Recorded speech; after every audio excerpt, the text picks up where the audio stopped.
Good evening. I'd like to call the North Augusta City Council study session for Monday, June 8, 2026 order. We've got some guests in the audience. Nice to have you with us. Thank you. At this time, I'm going to turn it over to our city administrator, Mr. Jim Clifford. Thank you, Mr. Mayor. As is our council practice on the study session night, we'll be doing an agenda review for the council meeting for next week. And we'll have department details from the department heads, and then under Mayor's Matters, we'll have two focus items.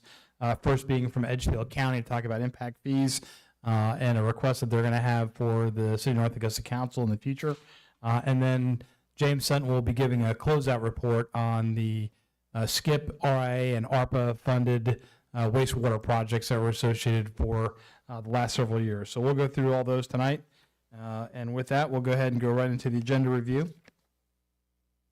Under old business, under planning and development, we have ordinance number 2026-11, change the corporate limits of the City of North Augusta by accepting the petition requesting annexation by the landowners and annexing plus or minus 2.48 acres of property located on East Buena Vista owned by SEC Contracting. Second reading. I know this was discussed at the previous city council meeting and the previous study session, so I have nothing to add at this time unless you have any specific questions, in which case I've got a colleague from the planning department who will be able to answer any of your questions. I think we're good.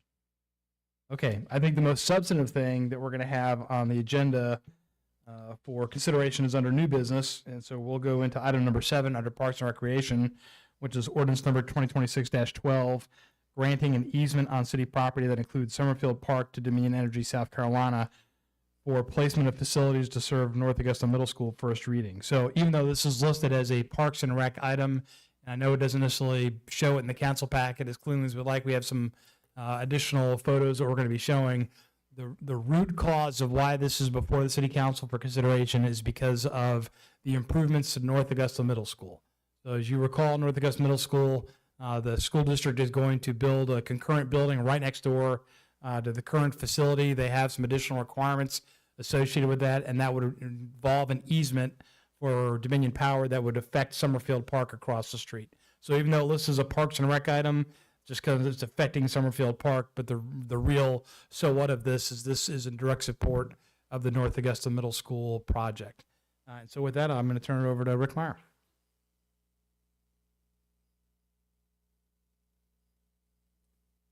Good evening, Mayor and Council. I'll try to make this clear as mud. I've got some good backup help with me tonight. I have Tilden Hildebrand, a professional engineer that's working for the school district, and Mr. Michael Jarrah with the Aiken School District, who's Director of Facilities Construction.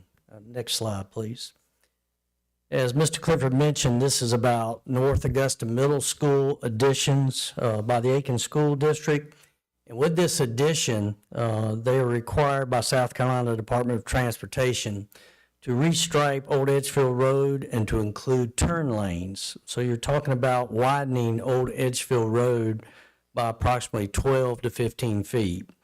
And with that, you have to have a request to grant an easement that goes on city property that includes Summerfield Park to Dominion Energy. This will require Dominion Energy to move at least 5 power poles along the west side of Old Edgefield Road. The poles are currently located between the sidewalk and Old Edgefield Road. When they relocate the poles, they'll be between the sidewalk and Summerfield Park fence, and that'll push the right of way into a portion of the park. There's only 2 power poles that really affect Summerfield Park. And if you look at this picture, you can see the new edge of pavement is the green line, and the new power line right of way is the blue line. And you can also see below the new school entrance and how that will look into the new North Augusta Middle School. Next slide, please. The new right of way will result in a removal of 2 large oak trees in Summerfield Park. Superintendent Roy Kibler already has plans to replace both these trees on property that will be outside of the new power line right away. Next slide. Here is the first oak tree removal. It's a large oak tree that's located near the pump house. It would be severely pruned and cut back and would cause damage to the tree, and it's to our best interest, according to Roy, to just remove this tree. Next slide. There's the second tree down the fence line that you can see, oak tree, that we'll have to remove as well. Next slide. If you look, you see the orange stakes. That is the right-of-way itself. Per Dominion Energy, the fence that you're looking at and the Summerfield Park sign will not be impacted by this right-of-way. Next slide. The orange stakes here show you looking down the road. This doesn't run parallel to the fence. It kind of widens out, so as you see there, there's no impact at all as we go down the property. Next slide. Here we have a little bit of impact. You have a guy wire coming from the relocation of the pole, be right next to the pump house. That'll be flagged in yellow, and we'll obviously decide if we need to do anything else with that, but that's probably, between the two oak trees, that's your greatest impact as far as the new easement. Next slide.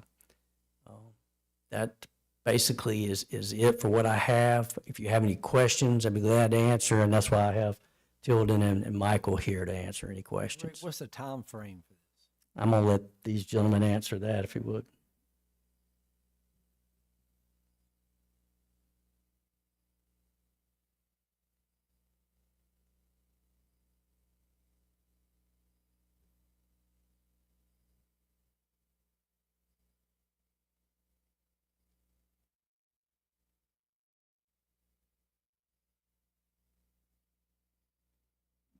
Yeah, come on But up, how Tilden. long is it's gonna mess up the park as far as you taking two big giant trees down? That second tree doesn't bother me as much. That first one's huge. So how long is it gonna take those two trees down and have that, we have a lot of traffic. I mean, what is that gonna do for citizens who are Well, using the park and all that kind of stuff? Taking down the two trees will be done by a site contractor, and that can be done anytime. Okay. Prior to the road widening. Oh, I'm Tilden Hildebrand. This is Michael Jarrah. So those will be done first. They can be done at any time prior to the road widening. Okay. Dress back up, and I really don't see that as a significant impact. Good. The poles themselves will be moved about 12 to 13 feet. This was all dictated by DOT. I think DOT maybe thought that the road was wide enough already and you just do some restriping. Well, it's not. Everything's spelled out in the arms manual as to how you have to do it. As you come down the hill, there'll be a left turn lane into the new entrance. There'll be a right turn lane as you go up the hill. The city of North Augusta would not have to give up any actual property, only the easement. Dominion reconfigured the poles so that it's a three-phase line. Dominion reconfigured the poles so that the conductors would be vertical rather than be out on an arm, which saved 4 feet of easement. So they've been trying to minimize the impact. Over on the other side, the school district will actually have to give up some right-of-way due to the configuration of the widening. And I'm sure you guys are familiar with this, and I actually grew up right in this neighborhood here. The park, which was a former school, will be impacted by mainly two poles. There'll be a little bit more impact on the two lots that are down lower near the dry cleaner because there's a fiber optic line. So the poles will have to be a little bit farther behind the sidewalk. The poles, probably rambling too much, but the poles will be moved 2 feet behind the sidewalk. So if you wanted to look, that'll give you a good idea where the poles are going to be. And that's actually just into the park.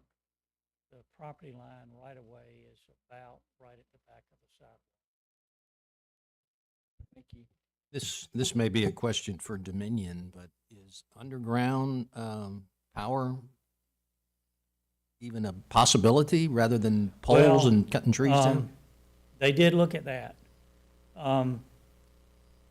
Obviously, there's a cost difference. This is three-phase, but there's also some feeder lines that cross the road further up that would have to be underground, not only on this side, but as they cross the road. and it just snowballed in cost. They said they could get some sort of funds or something, but it was just way beyond, I guess, workable cost to do this. And I think there's 2 crossings that would have to be put under Old Edgefield Road underground and then come back up on the other side. Also, I guess a total of 3 if you count the school. The school has a new feed. The existing feed is a little bit lower down and goes underground. Everything on the school side will be underground, but this area of 5 poles here, and if before the next meeting, we can get you some costs from Dominion as to how much that would be. It's in the hundreds of thousands of dollars. I would like to at least see a number, just if it's a possibility at all. I think it would do a couple things for us. The other thing I know about this particular area is it is a heavily used area to pick up kids, Well, which will be greatly impacted. um, And I don't know if the new it school. won't be used for picking up kids anymore. When Yeah, this is done, yeah. all the stacking will be on site, and this mess that they do in the afternoon of backing up. That would be against the great, yes. sidewalk, Yeah, over that the would be great. sidewalk, That's that'll be dangerous spot. gone. Well, now how are the parents are going to, because a lot of them do that because of the line going into the school. Now, is the main entrance, is the new school going to be in the back, the entrance? I wish we had an overall plan. The new school is actually gonna be built down on the ball field. Yeah, I know what, but is that going to be the front entrance That of front the school entrance versus will- where it is? That will be the front entrance, and the stacking, we've got a double stacking lane in front that provides more stacking than you currently have in the street. And that's the main goal of the school district and DOT, is to get those people out of the road. Now, when you say there'll be a lane for left turn, that won't be the driveway we're talking about now that we're using, the left turn? No, it's actually. Further it's- down? It's a little bit further down. Okay, and then, also, you know, because we're gonna redo some of Summerfield Park, but I don't know when that'll be, but that won't affect that anyway. Okay, and then number 3, affordable car wash, you know, have you talked to him? Because he owns some of that vacant property right by his car wash. The We school have district not- doesn't own all that. We have not talked to him. We All do right, know. well, you need to talk to I can't think of his last name, but he's Mike, he owns it. It used to be. Wait a minute, no, Bruce, excuse me, Mike is brother, Bruce. And why I know, because when I put out my campaign signs, I said, I don't want to put it on Aiken County's property. And he said, no, Pat, that's my property, you can use it. So Bruce, it is affordable car wash, so please, please talk to him, because he might be impacted a lot, Okay. okay? We will, and the storm drain from the new campus is actually tied in to a storm drain that's near the corner of the school district property, so we've got a pretty good handle on where that is. That used to be Granny's Pickup years ago. I don't know whether you remember. That little car wash used to be called Granny's Pickup, and it was a little. Yeah. But, I think, I don't think that he'll be impacted, but we certainly will talk to him.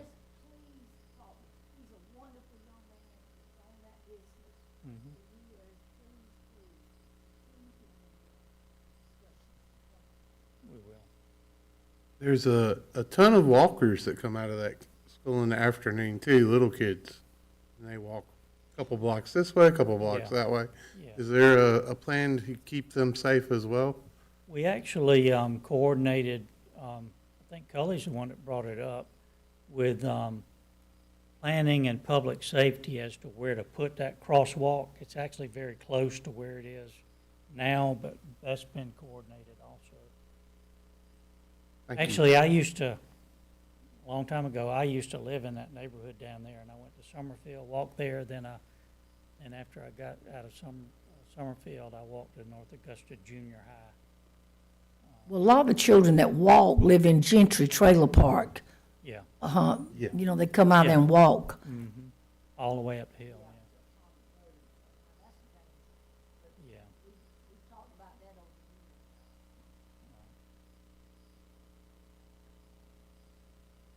What other questions for these gentlemen? Thank you for your time. Thank you. Thank you.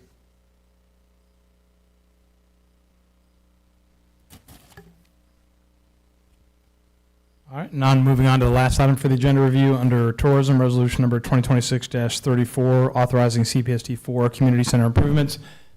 Carl Waldhauer is certainly prepared to talk about what those improvements are, but just to remind the council, this was in one of the items that we discussed at the offsite in Greenwood. We talked about remaining capital project sales tax for funds, and this proposal is in line with council guidance from the offsite, which involves paving the parking lot, making some lighting improvements and pole replacements there in the community center.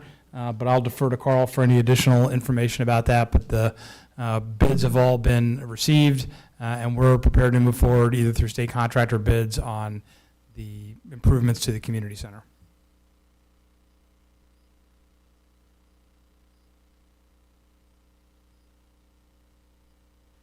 So And to give go us- into your- give us a, Carl, give us a breakdown specifically, what are we gonna be fixing again? Sure. All the lighting? Yes, sir. We have some paving of the, Exterior, I'm sorry? exterior lighting? Yes, sir. Okay. It's lighting that's going to service Martin Enfield Park, tennis courts, and community center, obviously. Paving for that same footprint. It's going to go all the way up to the old Department of Transportation building and circle all the way around to by the lodge on the opposite side of the community center and cover all that in striping. We have some exterior paint in the community center. You know, it's weathered. It's about time to give that a spruce up and repaint. Our parking lot pavement also came in under bid, and we're still staying within threshold. We're able to get a roof. That's allowable. Okay. And some kitchen equipment from 1986. We found some under state contract. We can still, and this is all still, that 296,000 still including a 12% contingency. So I feel very comfortable in putting that out there. I mean, I think of everything, the lighting is so necessary. I mean, it's Yes, sir. terrible. I mean, it's really is embarrassing. In the evening, it's dangerous, so that's huge. Yes, sir, we're going to upgrade to LED, obviously, and That's great. it's going to, the foot candles are going to go way up from where it is now. Very good. Do we have a commercial component where like if a commercial kitchen is needed to package something, the city rents the kitchen out? Meaning equipment-wise? Yeah. Yeah, sure. So the South Carolina State Procurement Department has contracts where they have vendors where you can purchase them at state contract. Okay, just Yes, sir. curious. Thank you, Carl.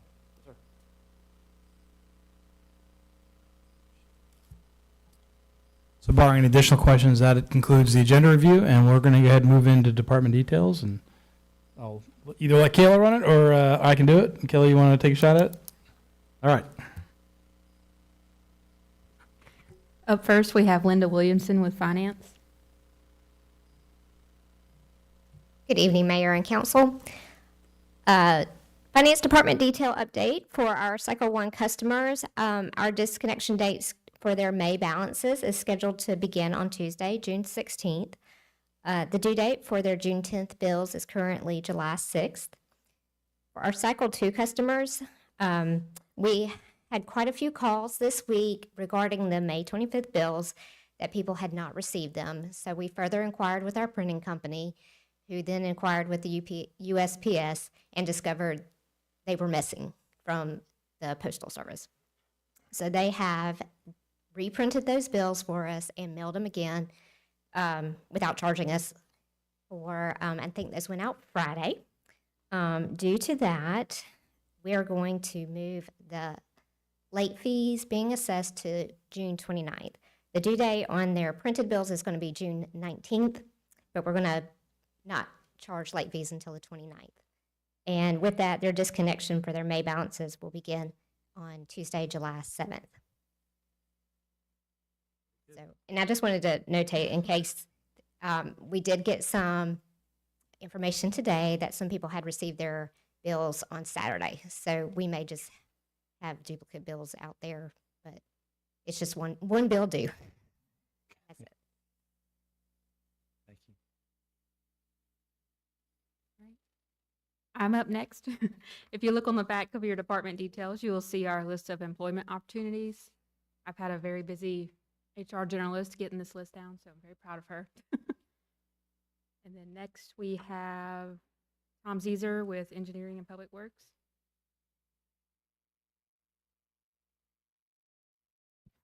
Good evening.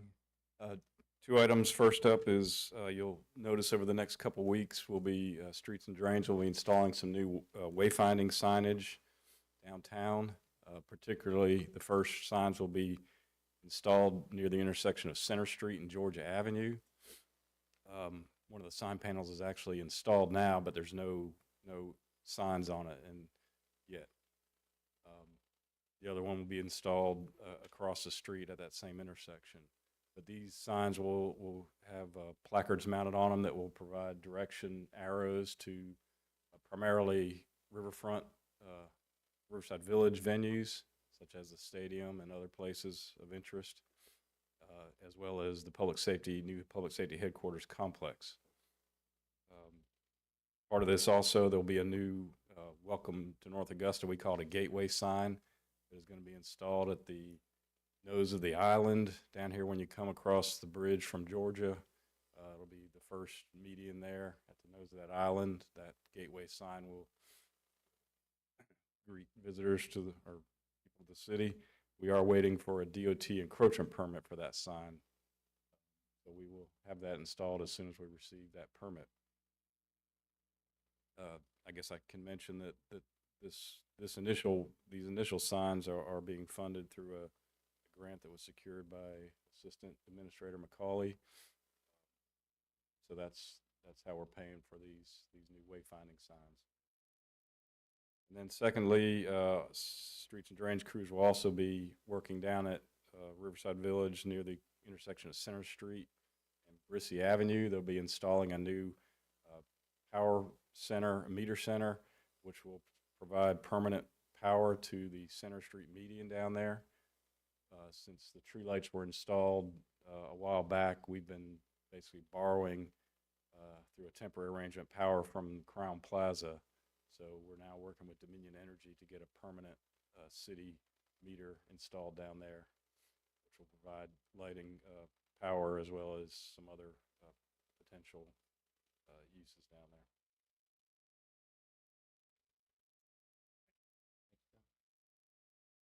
Next, we have Cully Baker with Planning and Development.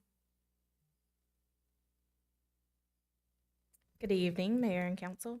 We have a Planning Commission meeting coming up next Wednesday, June 17th. Next is James Sutton with Public Services. Good evening, Mayor and Council. This week, meter readers will be reading in Cycle 2, routes 100 through 114, total of 5,488 meters. And water production technicians will be traveling throughout the water distribution system this week, collecting samples for water quality testing. Next is Chief Johnson with Public Safety. Good evening.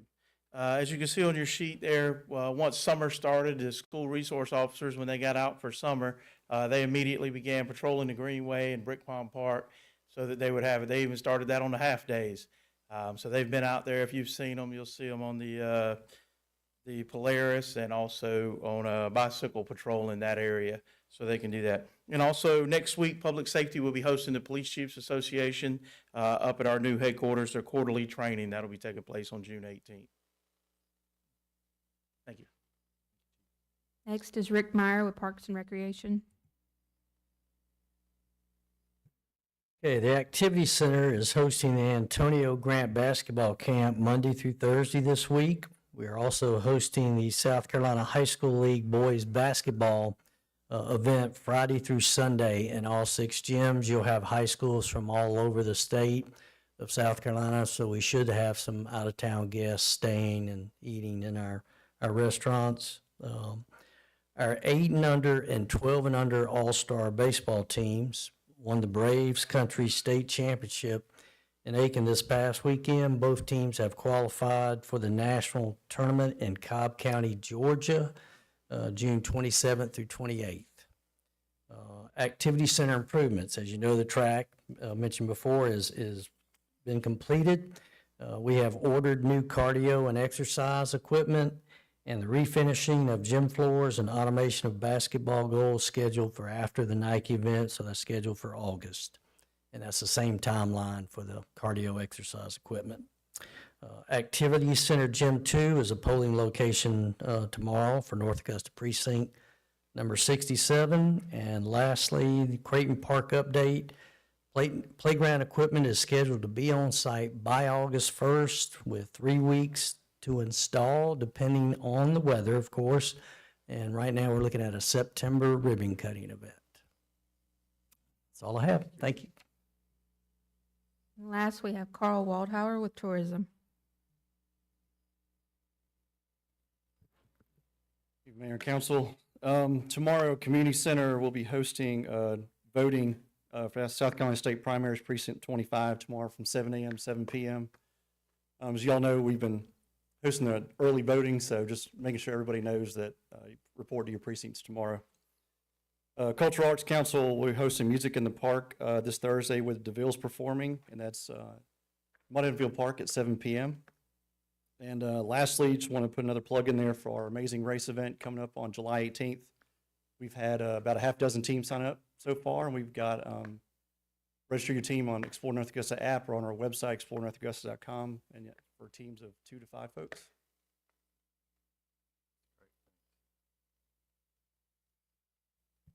All right, that concludes department details, and we'll go ahead and move into our focus items. And so this evening, Edgefield County wanted to make a presentation, so I wanted to give you at least a little bit of a lead into what Administrator Cadell and Commissioner Moody may have to say. So as you recall, the city of North Augusta entered into an arrangement with Tischler Bice to do an impact fee analysis. And at the end of the day, the council opted to add impact fees that largely supported Parks and Recreation, although there were some utility impact fees associated with residential here in the city limits of North Augusta. Edgefield County is likewise considering an impact fee for Edgefield County, but their purpose is different. Edgefield County impact fees would not be a double tax, so to speak. It would be for a different requirement, which is really for an EMS station to cover the south edge of Edgefield County, closer to exit 1 and near the kind of the Meriwether district.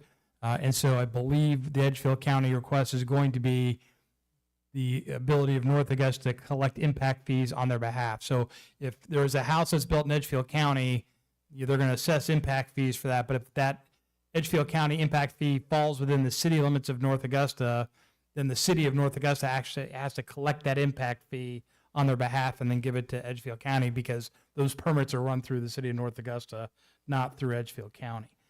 And so I believe that's the root of the ask or the discussion that's going to be here tonight. But I will defer to Administrator Cadell, a former North Augusta employee and now county administrator. So, David, if you'd like to come on down and pitch to the council.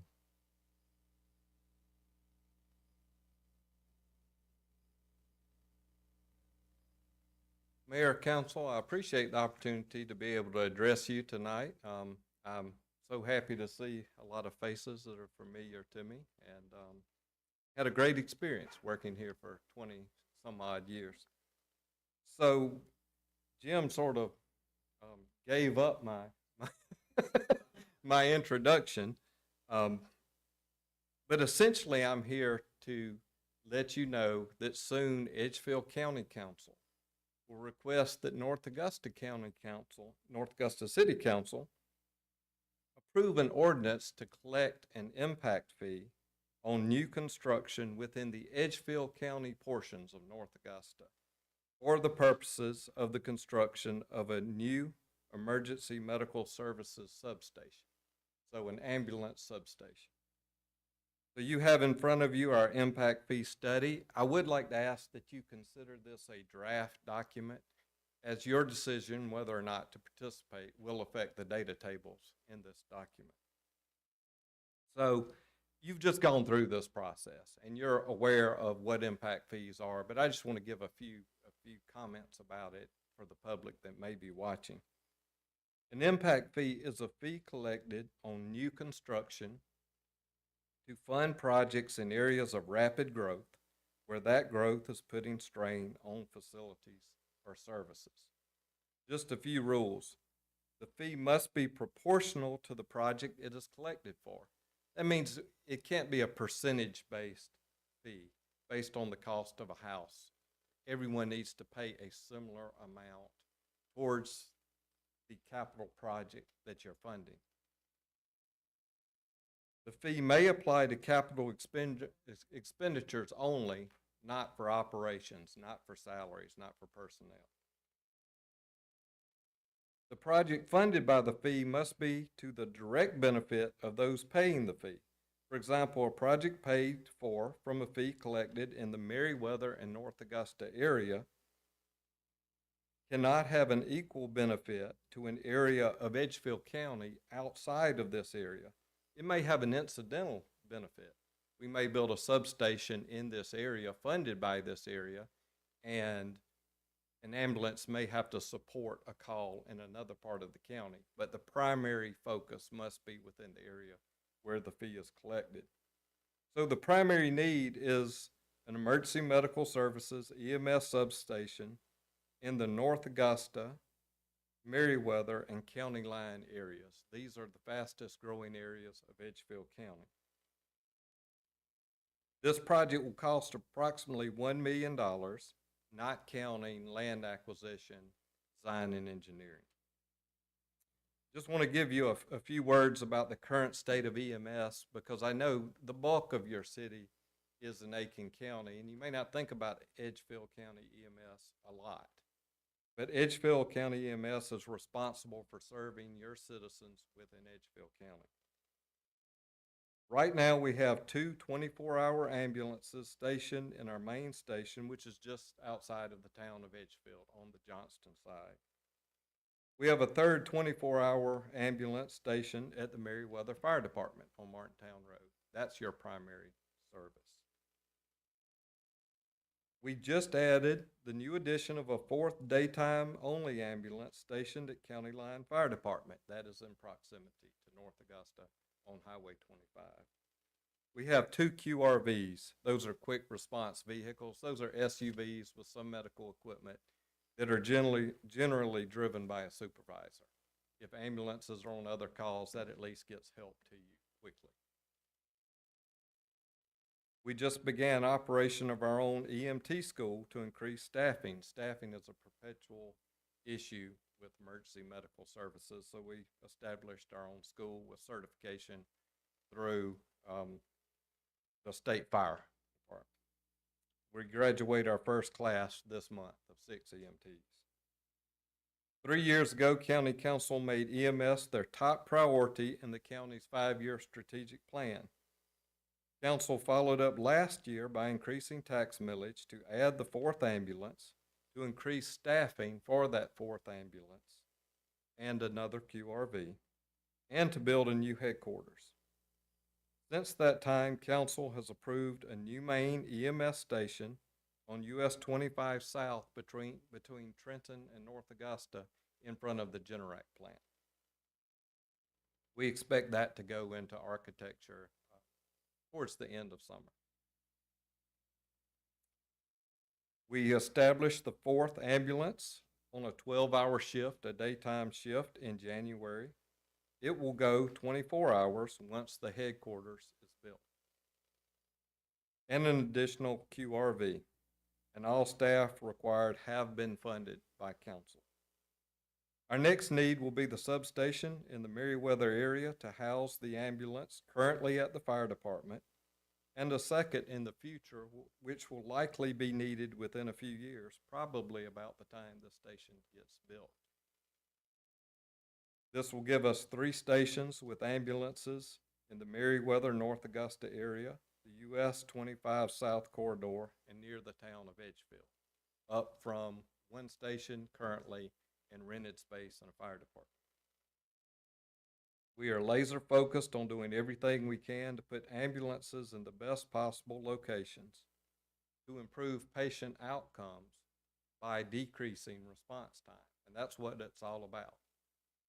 The faster our EMS service can get to you, the better your potential outcome. So the proposed fee is $1,600 on new residential and commercial construction in the County Line Fire District, Meriwether Fire District, and the Edgefield County portion of North Augusta, initially to be used for construction of this substation. Likely we would transition to ambulance replacement after that. These three areas of Edgefield County represent 83% of all new construction within the county. North Augusta represents 19% of all construction in Edgefield County. With North Augusta's participation, this fee could generate about $400,000 per year. So with the project cost, with design and engineering, with land acquisition, and with inflation, that's about a 3-year turnaround to build a substation. So on behalf of Edgefield County Council, I'm here to request that North Augusta City Council consider approving this fee when it comes to you for consideration. But I'm happy to answer any questions. What hospital would Edgefield County go to? Aiken, Augusta, Edgefield County Hospital?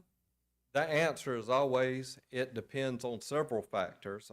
Number one, it depends on the issue with the patient.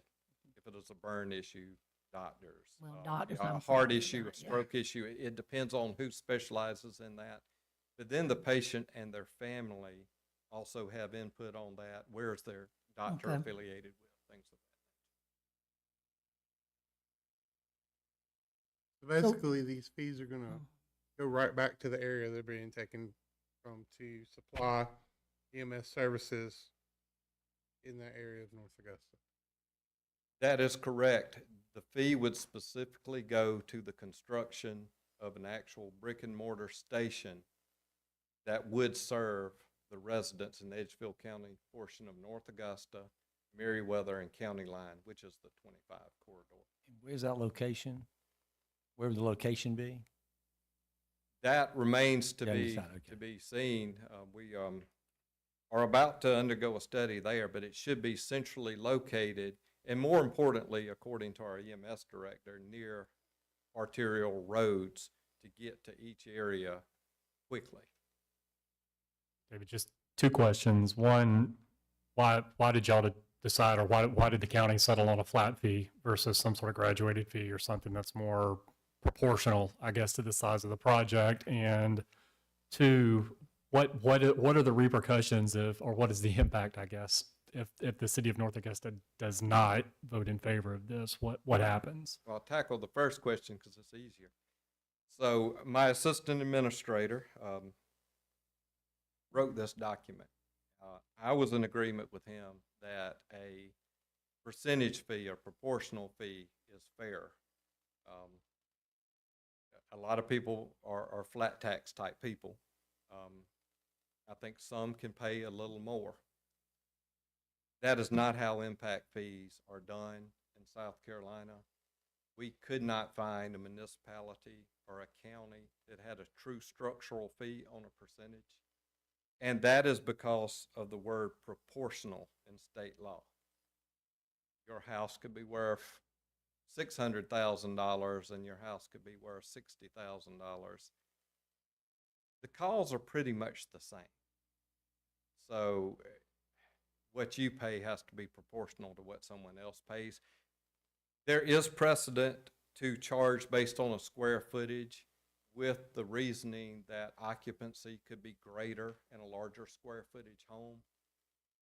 But Edgefield County just doesn't have a huge diversity of housing. Most housing is in the 1,500 to 3,500 square foot range. We don't have tiny home communities. We don't have 12,000 square foot homes.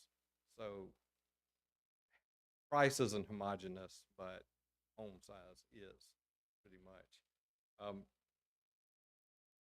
We would just ask you to strongly consider this, because this is for the benefit of your residents. I'm not prepared to say that, we would be more than disappointed. But we would just ask that y'all recognize the need, strongly consider it, study it, and I believe when you read the document, and we'll continue to share materials with you, that you'll believe it's fair.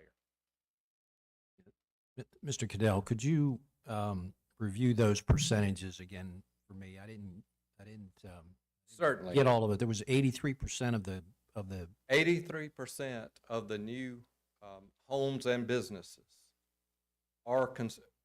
that are constructed in Edgefield County are constructed in County Line Fire District, Meriwether Fire District, and the city of North Augusta portion of Edgefield County. That's all North very close Augusta's to us. portion is 19% of total construction in Edgefield County. This is based on the last 3-year average, and that is the window that we're required to look at in the study. So 83% of the construction in Edgefield County is close to us, Yes, and 19% of the Edgefield County construction actually belongs in the North Augusta that is section. correct, and upper 40s for Meriwether, and about your percentage in County Line. And you had given a number, I believe $1,900. 1,600. 1,600. Yes, sir.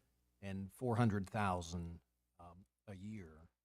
Is that coming from the North Augusta section, or is that coming from the whole Edgefield County section? That is coming from County Line Fire District, Meriwether Fire District, and the Edgefield County portion of North Augusta. North Augusta's dollar amount is around 73,000 of that 400,000. Okay. Yes. And again, that's based on the average of construction in the last 3 years. It can vary depending on if you build more townhomes in one area or.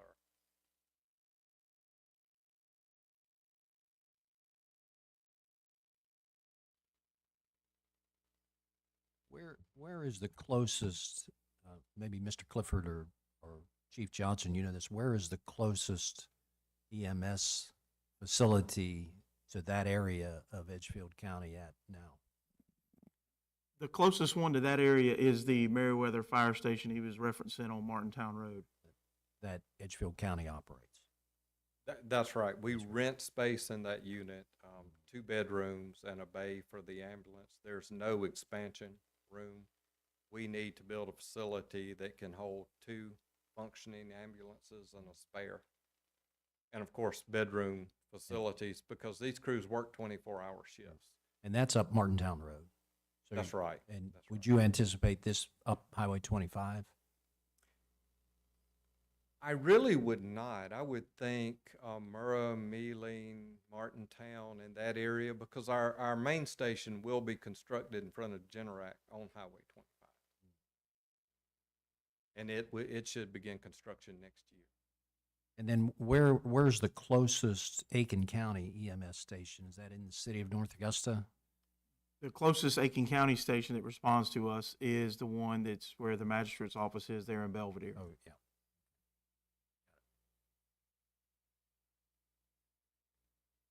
Mr. Clifford, I know the Stanley Martin development off Martintown Road, but like what other areas are planned for development that are in Edgefield County that's going to be within the city limits?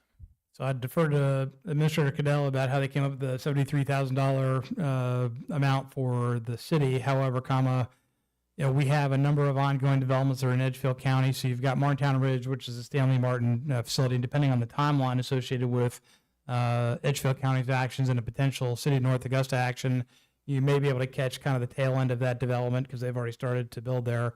I would say that Gregory Landing is largely complete. I think they might have just a handful of homes that they'll be doing out there in Phase 3, which is a Keystone property. But you also have a large tract out there, which we call the Baggett Tract, which is off Gregory Lake Road. It's west of the Country Club property.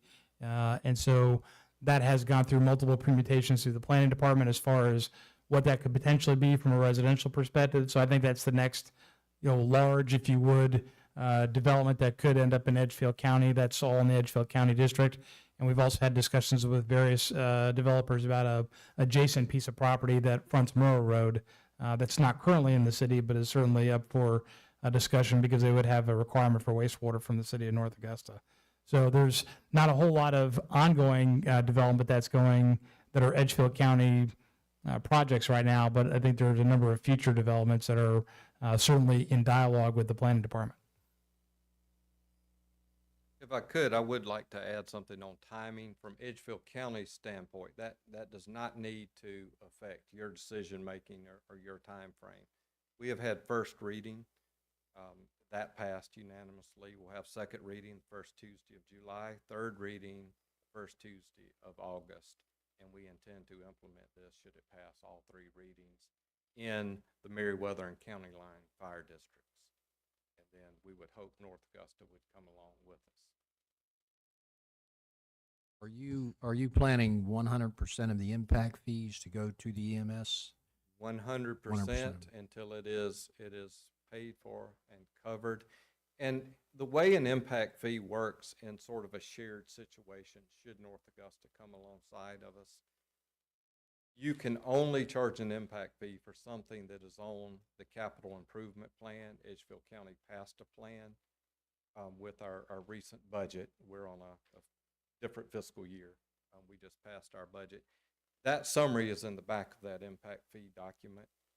So every year you can change the capital improvement plan to add new projects, take projects off.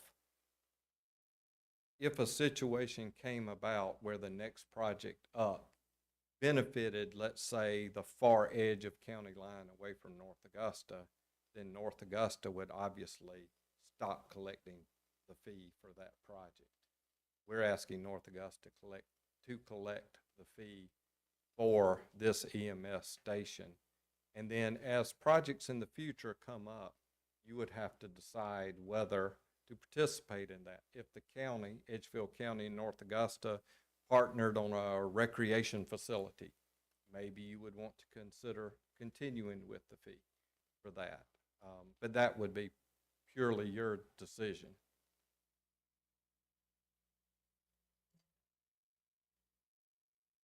Page 22 and 23, where you have the capital improvement plan excerpt, you've got EMS number 1, Star Park 2, all the way down to 7, Recreation Sweetwater.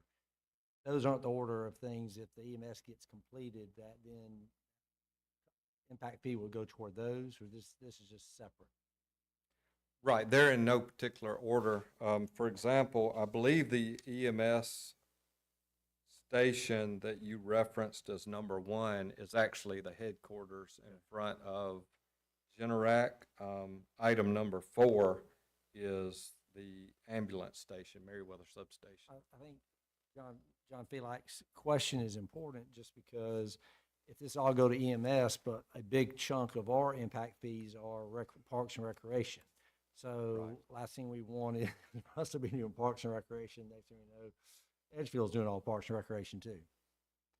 I understand that completely. So We this are would be asking, EMS, okay, and then we would This have would the be decision EMS. to decide if we continued, once y'all got it built and these continue. that's correct. Okay. And again, what I would anticipate is likely, and this is not in the capital improvement plan, but likely around the time we purchased a substation, built a substation, paid it off, it will probably be time for Edgefield County to add a 5th ambulance because growth is so strong here. An ambulance, an emergency vehicle, is an allowable purchase under an impact fee. So we may ask North Augusta to then continue a year to help add that additional ambulance. And again, that's in your purview, and you can limit this through your ordinance in any way you see fit. Okay, very good. Any other questions for Mr. Cadell? What happens? What would be the harm to North Augusta? Mr. Clifford? I don't know if there'd be a harm, Councilwoman. I know that in the previous discussion we had about impact fees, the home builders are going to object to adding impact fees. Right. And then they're going to say that cost is going to be passed along to the consumers. So any impact fees are added to the baseline cost of a home. So that would be the harm, if you will, of adding any impact fee. But I think the good, at least in this case, outweighs it.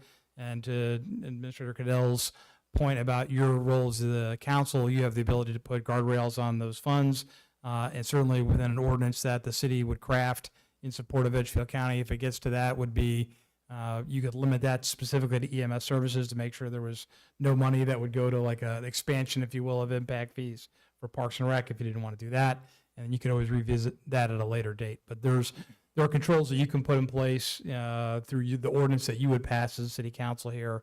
But to your original question, Councilwoman, the harm would be additional costs to homes In Edgefield County. that are in the city limits of North Augusta. Yeah, city limits, but Edgefield County. That is Correct. So mainly we'd just be collecting the money through North Augusta and then, Correct. So we'd be a pass-through, so because that's how you collect the fees, is it goes through your building standards and planning department, and so anything built in the city limits of North Augusta comes through our staff.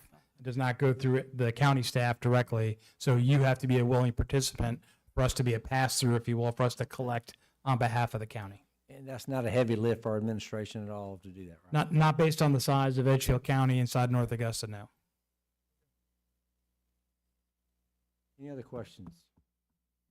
Thank you, sir. Thank you. It's Appreciate great to be Good here. to see you always. Thanks, Dan. Yeah. All right, and now, as they say, for the main event, the James Sutton Show. I've asked James to give a update here to the council as a closeout.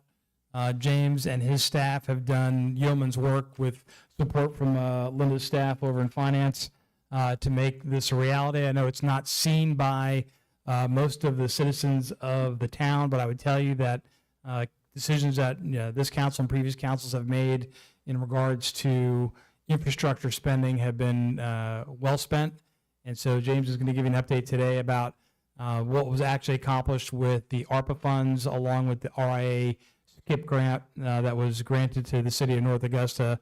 And in essence, it touches every single resident in the city of North Augusta. And so with that, I'll turn it over to James. Thank you, sir. Mayor and council, you recall back in 2022, you approved over $13 million for water and wastewater infrastructure improvements. Those projects are now complete. They all just completed within a 3 or 4 month window of each other of this year. I'd like to go ahead and present those to you, and we can close the project file out completely. Moving next, the first primary project is one of the most critical components that are located in the distribution system. It's located as Clay Street Pump Station that was upgraded. It's located in a mid-level system. Martintown, it's located off Martintown Road, and it's bordered by Interstate I-20, I-520, Claremont Drive, and it also borders the high-level system from Muskogee Lake Road to the north side of I-20, and the low-level system from Martintown on the south side down to Savannah River. The station was originally constructed in 1974 and then upgraded in 1988. Next. Like I indicated, the station primarily gets its water from the water treatment plant. The treatment plant pumps the water up the hill to Clay Street, filling up the below ground 1 million gallon storage tank. That service area serves off of Clay Street 4,162 residential customers. Next slide. As I indicated, the original station, the 1974 duplex pump station in your lower left corner, was constructed in 1974. The top right triplex pump station was in 1988. Those pumps range at full flow anywhere from 1,200 to 1,900 gallons per minute, and duplex station was manually controlled with minimal automated controls on the 1988 station. What happened to that station is high maintenance, extreme highly cost to repair and maintain. As of today, those stations no longer exist. They've been decommissioned and recycled. Next slide. All right, so in the middle is our grand building that we have. It's an enclosure. It protects all of our equipment. We have the pumps to the left image and motors. They're high efficiency pumps, high efficiency motors. They're put in to perform. They have variable speed frequencies on the controls that ramp up and ramp down as the water demand is used in the system that provides for efficiency and energy savings. We should see a little bit of a lower cost on that. I know that there may be a little increase. It may wind up balancing out with the climate control building that houses the electrical components and the pumps and motors, because the other stations were out in the weather. Although weatherproof, they were not climate controlled. So the electrical on the right is housed also in the control building, and it's got all of the automated features and electrical components that the other stations didn't have. So we got a good modern, updated building. Next. Slide to the left, all of the piping, valves, and fittings on site were originally cast iron. They were all replaced, mainly during the night hours to prevent water service interruption throughout the system. The customers continue having their service.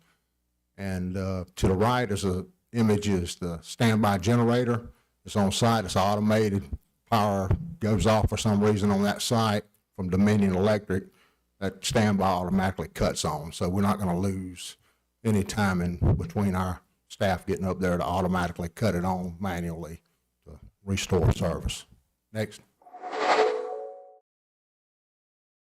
In addition to the site is access controls, perimeter fencing that's more stout, more controlled, to stop access from unauthorized people from entering the facility, and plus the CCTV security cameras and other items that are on the site. Next.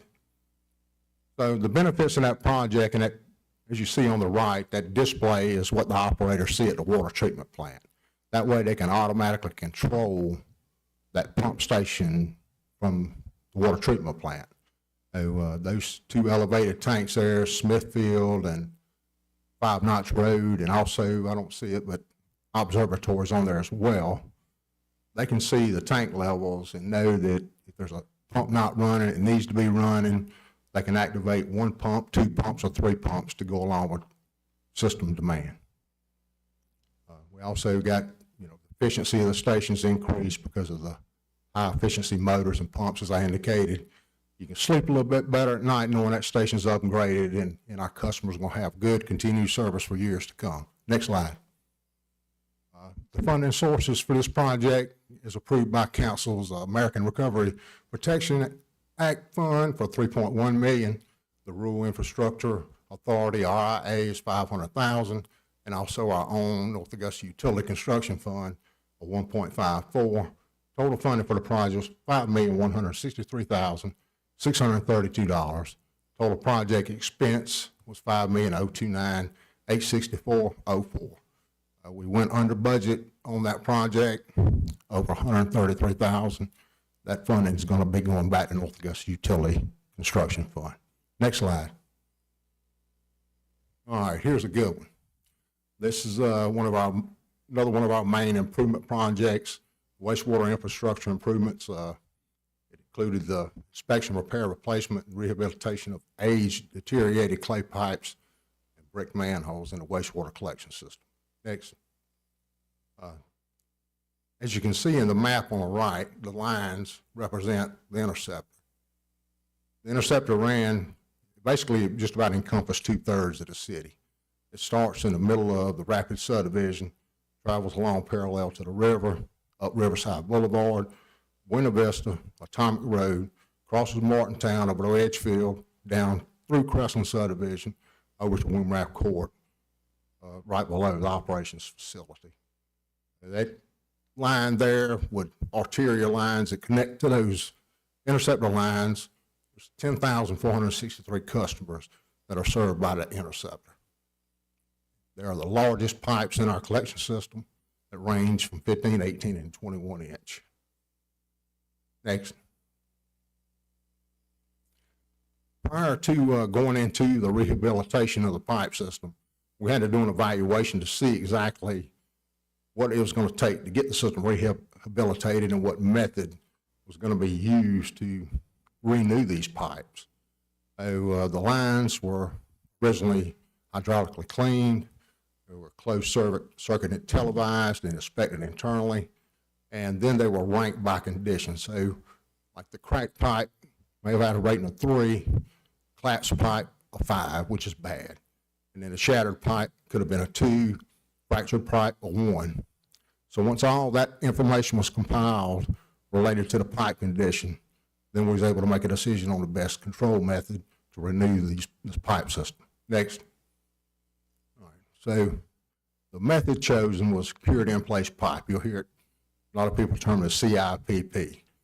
Basically, it's a lining of a pipe, it's a pipe inside of a pipe.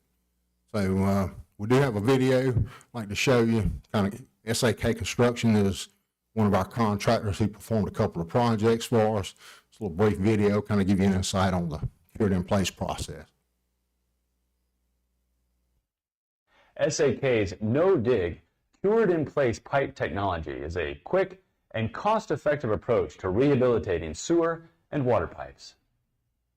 Aging underground piping systems typically look like this and can be filled with roots, broken pipe, and other debris that impede flow. We use a high-pressure water jetter to clean the pipe in order to first evaluate, then line the pipe. After the host pipe has been cleaned, we run a specialized closed-circuit camera through the line, looking for anything that could impede the installation of the CIPP liner. We will also identify all live service connections. In preparation for the CIPP liner installation, we will vacuum impregnate the liner with our thermal setting resin at our wet-out facility. This is the component that will later make the liner rigid, like a typical PVC pipe. Our CIPP liner cures under heat, so our freshly prepared liner tube is transported to the job site via refrigerated truck to ensure it's kept malleable prior to its installation. At the job site, the host pipe is first bypassed so there are no service interruptions. Then our installation equipment is set up and the CIPP liner is installed using air, as shown here, or water pressure to conform to the inside of the host pipe. This process is much like turning a sock inside out. Once the CIPP liner is completely inverted into the host pipe, hot water or steam is cycled through it, which causes the thermal setting resin to cure into a rigid state. Once the CIPP liner has fully cured, water or steam are continuously cycled through for a specified period of time and then allowed to gradually cool down to achieve an optimal finished product. After the specified cool down period, the pressure is released and the ends of the liner are cut inside the manholes. After the line has been opened at both ends, a robotic cutter is deployed to open all the service connections from inside the pipe. This alleviates the need to dig to restore service. The newly lined section is re-inspected by a specialized closed-circuit camera across its entire length. Our experienced crews perform this final inspection to ensure proper installation and to verify that the lateral connections have been properly restored.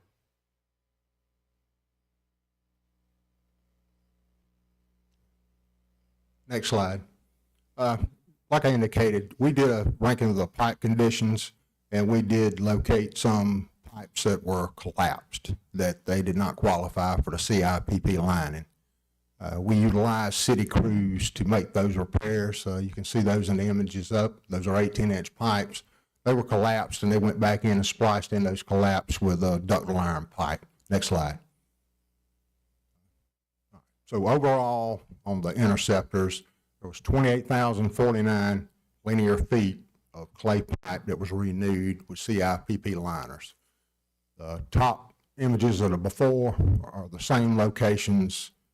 All of the CCTV videos is the after at the bottom. And you can see the big difference with the before and after of the quality of how those pipes look. The CIPP as well also has a 50-plus year lifespan expectancy.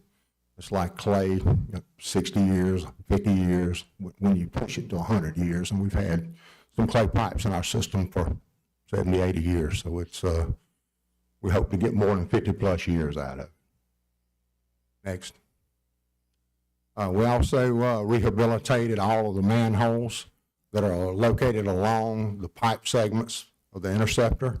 Those are access points for cleaning, inspections, and such that utility technicians use to unstop wastewaters, to inspect the pipes and such.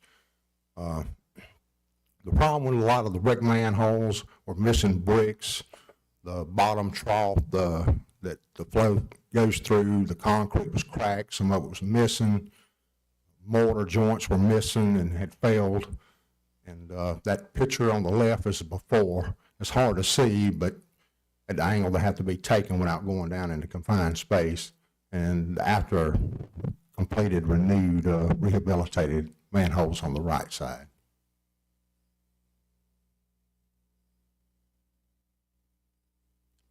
Another benefit that we had was there's a lot of cast iron manhole frame and covers that are located throughout the easement area, along the Greenway Trail in the wooded areas. And in order to get rid of those, and so we could secure those manholes to prevent somebody from authorized entry, because we've had those manhole frame and covers stolen in the past for the metal sales. We got those frame and covers that are lockable so that nobody can get into them. They work real well. Next. And the same, we had the point repairs where there was one location in one of the mains that was collapsed. Unfortunately, we had run across some of the mains in the same pipe segments between manhole to manhole, where we had multiple collapses that were in there. So we had to wind up, contractor had to wind up replacing those pipe segments. One of the pipe segments that was crushed was underneath Atomic Road right at Seymour Drive. And they were able to go in and pipe burst that section of pipe without excavating and pull that new HDPE pipeline through there. The next one is the one that's in the image to the left. It was 18-inch corrugated. It's an aerial line that sits down below the Greenway Trail. It was also damaged severely during the Hurricane Helene event by trees falling on it. And that pipeline was replaced with the pipe on the right, still 18-inch pipe. It was good, solid pipe. It's been coated. It won't rust. That's going to last a real long time. The remaining one was down in the creek along Riverside Boulevard, down below the dog pen in between there and the butterfly garden. Next. All right, then we stopped there for a minute. That was supposed to pretty much be the ending of our funding with the interceptors. So as we went out for bids, we found out the low bid and the work involved. We had a $7.6 million grant through RIA, the South Carolina Infrastructure Improvement Program. This project here come in a little over $5 million. With change orders, we just recently closed it out at $4.91 million. That left us a good portion of funds to work with. Well, we'd already, in the prior years, done some utility analysis of some other aged pipes in the Crestland and Lyndhurst subdivisions, so we had our data ready to go. And our administrator, Mr. Clifford, managed to talk with the people at the grant place in Columbia. We was able to extend those funds and enter into these neighborhoods to rehabilitate manholes and the pipes as well. Next. I'll be brief. Similar to the interceptors, same work, same project style, just a different size pipe. It was all 8-inch pipe, served about 1,900 customers plus. We managed to get 33,957 feet of clay pipe renewed. Project went well, and 131 brick manholes were rehabilitated as well. Again, you can see the before and after images up top of the pipe and the manholes. Contractors did good quality work. Next. After we got out for bids for that, there was still money left on the grant. And another approach to the grant, they were very willing to work with North Augusta. They approved another major pipeline, it's 15-inch clay up in Industrial Park. Got the bids open on that, and got another contractor, actually SAK Construction did that one as well. They relined 9,243 feet of 15-inch pipe. But over the past, some of the manholes have been pulled out. brick manholes, and they've been replaced with precast manholes. So we didn't have to do any manhole rehabilitation across that property from Revco Drive to Hamburg Road that's down up near TTX Industries. Next. All right, so overall, between all of the CIPP projects, manhole rehabilitation, that's 71,249 linear feet of CIPP pipe, clay pipe renewed, 283 brick manholes, and 1,078 feet of pipe replaced and 6-point repairs. Well, it was a very good job. Next. A lot of the improved benefits across all the projects I just discussed is the water flow. A lot of times where it hit the clay pipes, collapsed, kicked up, offset, it will slow the water down. You got debris picking up on it, backing up some of the water, slowing the velocity of the water down. This pipe here, the coefficient is real smooth, and it's going to flow. It increased up the velocity, so it's moving on to the wastewater treatment plant. Also, it improved the structural strength of the manholes in the pipe. It restored all of that. It eliminated groundwater intrusion, root intrusion. It's a reliable system, got 50 years of operations. And coming from a utility guy, you can sleep better at night knowing that you got infrastructure down on that river. Some of those pipes are the most, they carry over 2 million gallons a day. When they fail, they're costly, and it's not a good thing. Next. Yep. All right. So when we finish that one, we still have money. So we moved on into the final phase. We was able to go to the oldest lift station that we have in our wastewater collection system, which is the Carolina Springs lift station. Is located off Carolina Springs Road. It's back behind the Crestland subdivision. So, that station was constructed in 1953. Shirley has had some pumps and motors rebuilt, replaced. Serves about 921 customers, and also the Monticello States subdivision.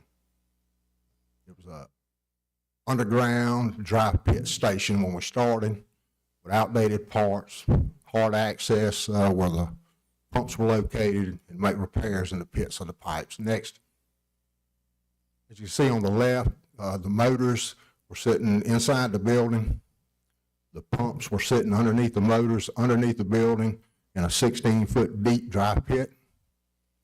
The picture to your right is the new pump station. It's got new pumps, motors, and the far picture to the right has got an on-site diesel pump that'll be used for emergencies during power outages as well. It automatically comes on if the power goes out. Wastewater's not going to back up. It's going to continue pumping and flowing. Next. And that's a picture of the dry pit. Kind of gives you a feel of what we was working with there. All the pipes, there's pretty much a tangled spider web of pipes inside that pit. And if they had a leak, staff had to get into a confined space and make the repairs, making it a long, tedious process. Also, the pumps were below those pipes, and to pull those, you had to disassemble just about the whole pipe gallery just to get the pumps out. And the man weight that was sitting up inside the building was like a 3x3 square. So we got the wet well pipe on the right side. And I say wet well, Mr. Caesar did a good job designing some of this. We converted that dry pit that you see on the left where the pipes are. It's over on the right side, now it's the wet well. So basically the dry pit was converted to a wet well pit that includes your suction and your force main pipes that's on the right with your floats that control the pumps. Next. We also had an open pit channel on site. The open pit channel's there to draw air in. Also, it had a bar screen to capture foreign large debris that staff cleans off so that it doesn't go into the pump system and damage the pumps. We went in and put a precast concrete top over top of it, lockable hatches to keep unauthorized access to the trough closed, and put air valves on those as well. You can see them on the end, that piece of PVC pipe sort of draw fresh air into the system. Next. We also work with Dominion Electric. The original electric supply to the pump station was aerial above the ground. and they were willing to go in and put it underground, which helped us. Because on the right, you can see where they tied onto next to the pad. So aerial wiring there would have been very difficult, costly for us, and it would have caused us a little bit of site problems. So, but with electrical, we got new communication system, electrical controls, and new wiring. So next, and you can see on the left the new fencing, and on the right, it's got the new fencing and the landscaping. Big improvement. There's a house right next door. Customers, they work with us, the owners, they were very pleased and satisfied with the outcome of this project. Next. Benefits of this project here as well were automated control upgrades. We did get an increase on the flow rate from 325 to 403 gallons per minute. We got an on-site diesel pump for emergency use, lower operating cost on electrical, and it's reliable operations. Another good fact is our guys and ladies don't have to go into a confined space entry to make repairs any further at that lift station. Next. All right, so the wastewater infrastructure rehabilitation project funding and cost. ARPA, $1.254 million. RIA, the SKIP Improvement Program grant was 7.656. Total grant funding was 8.911. Total project expenses 8.365. It was under budget $545,000. Well, that's not coming back to us. The state's going to send that back to the federal treasury. So basically, if you look at it in a good way, your tax money is going to go back, hopefully for some good use. Next. So in closing, the total construction cost for everything we just covered was $13,395,187.53.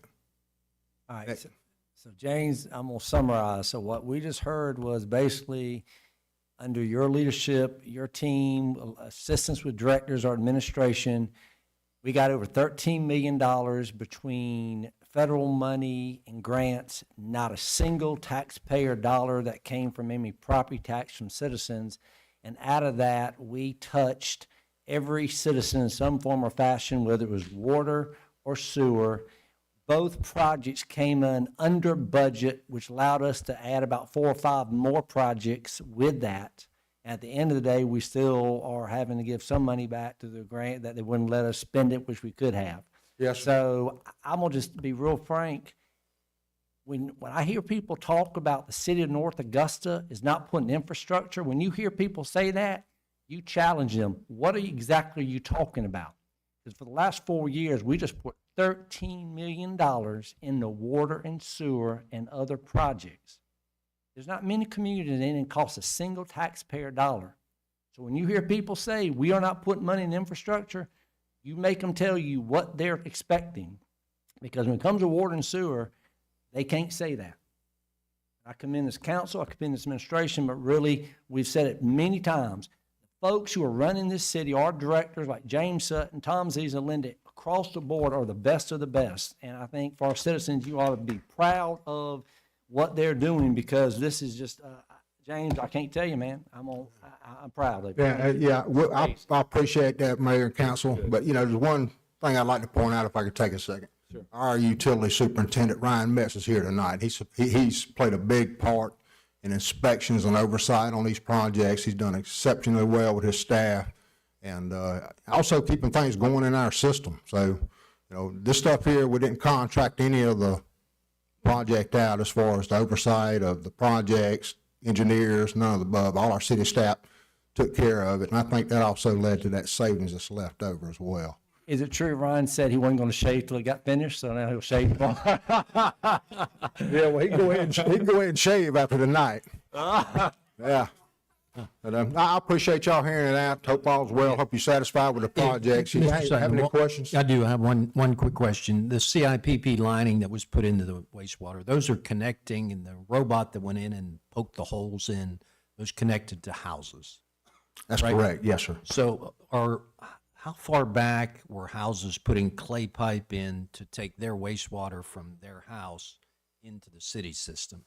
Oh, since day one. Since day one. Yeah, I mean, So since they started constructing homes in Sure. Is pressing there, line. yeah, I've replaced them before Yeah. in rentals. So is there a risk of those roots coming into the clay pipes from the house to our system of getting back into our system? Yeah, you drive a good point. There's always that risk. There is. And is there anything a homeowner can do, or can we go back in these pipes and clean those out, or whose responsibility? Well, typically the homeowners own, it's, a lot of them don't understand, they are responsible and own that lateral line Till it connects. from the home all the way to that main. Right. If it's under the roadway, the homeowner's not gonna be able to go out there and excavate up the road. We call it assistance. We replace the lateral line from the main to the right of way for the homeowner. You got a plumbing company or homeowners out there replacing their own lateral line, the main's in their front yard or the rear yard of the property, they're responsible for that line all the way till it tees off into our main. Now, we will cut a new tee into the line for them to connect to when they replace their plumbing, or put a saddle on the main to make sure everything's good and watertight, because the plumbing is inspected by Mr. Zeezer's building standards inspectors as well. So if a homeowner has a problem with his wastewater not getting in and backing up into his house, at this point, it's almost 98% the homeowner's problem. There's not going to be a clog in our system, not going to be a root clog in our system that's preventing. No, sir, not in the rehabilitated parts of the system. No. That's right. Very good.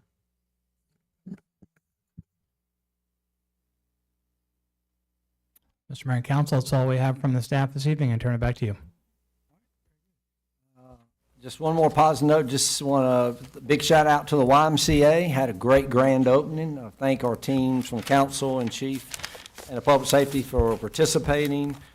Great asset to our community, and just really proud of the Y choosing North Augusta to reinvest in it. So anyway, y'all have a great day, good evening, take care. We stand adjourned.